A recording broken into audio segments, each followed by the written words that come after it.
to Surprising Europe, the only television series that shows true life of African migrants in Europe.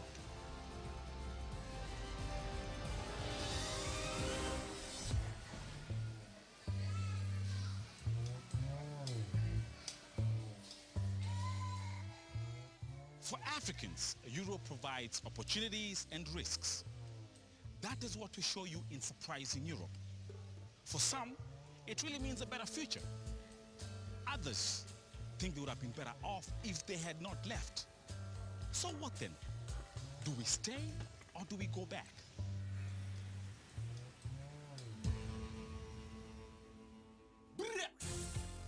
In this episode, you'll meet a few Africans who have stayed in Europe.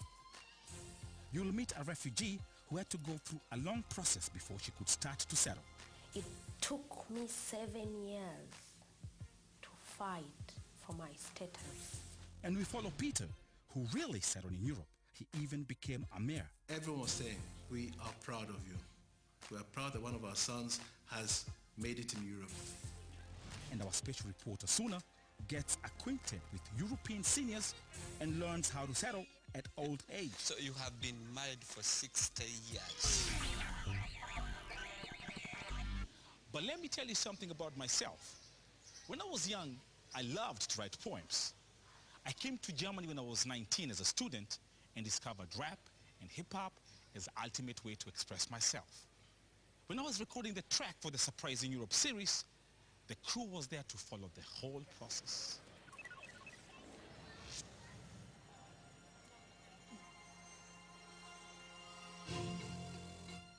When I arrived here, I had no idea that my life would turn out as it did. After studying for a few years, I was lucky to get some fine jobs. At the same time, I developed my skills as a rapper. Now I feel so blessed that I have the freedom to do my own things and create my music. It's the African boy surprising Europe. I came to Germany as a surprise to Europe. I beat my chest. I made it in Europe. So if you're dead, you can. Looks pretty good. The first verse looks pretty good. So I'm just gonna go through the whole concept again. In the Surprising Europe track, I wanted to voice my opinion about making it in Europe as an African migrant, because that is not an easy road to go. It's the African boy surprising Europe. I came to Germany as a surprise to Europe. I beat my chest. I made it in Europe. So if I did, you can do it too. Let's go. If you want to come to Europe and live in Europe, the best thing that you have to do in your mind, psychologically, be prepared for the worst. Yeah. So, dear Africa, let me talk to my brothers, my sisters, my fathers. Africa, you're my mother. You're gonna get your weapons together, be prepared.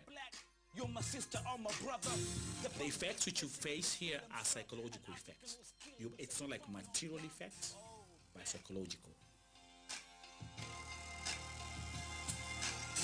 This is gonna be hot. The show tonight is dedicated to all the Africans in the world. Let's go! Ting is up, where must the ting is up? Hey, ting is up, where must the ting is up? Hey, ting is up, where must the ting is up? I like the way you move your body like a slave. Let's go, ting is up, where must the ting is up? Hey, ting is up, where must the I normally have a formula. If you can make it in Africa, you can make it here. If you feel you haven't made it in Africa and you think this is gonna be like the opportunity for greener pastures, do the math.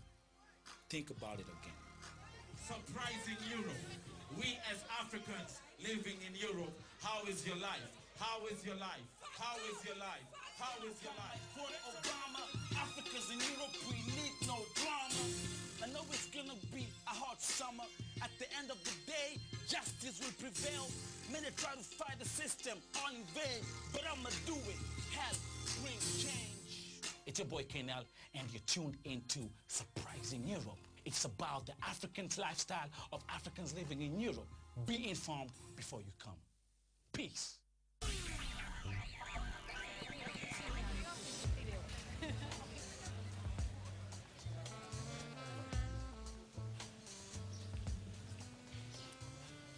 Coming up, a report from England. There we meet Marjorie, who had to wait for a long time to be recognized as a refugee. After escaping torture and captivity, she found out that freedom was not automatically waiting for her.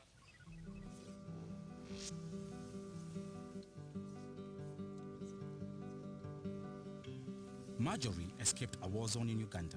To get status as refugee, she had to relive all her painful memories. Finally, after a 7 years process, she was granted UK citizenship. Now she lives in England with one of her children, but her other child is still back in Africa. And then I found myself in England seeking sanctuary on the reasons of political persecution. I did my interview. What I told the people here, the Home Office, was what I went through basically, you know. Before Marjorie escaped from a Ugandan prison, she was brutally tortured and abused. I'm talking about electric shocks. I'm talking about beatings, actual cane. You know, someone caning you today and then tomorrow you're still sore and then they're still doing it to you. I'm talking about rape. Rape was in so many forms. It's not about man, woman, it's man, woman, man, you know, that sort of torture. To come, well, Every time I would remember something, my body will shiver. You're in such a state of, oh my God, I can't believe I fled that detention. Oh my God, I can't believe I fled that safe house. Oh my God, I can't believe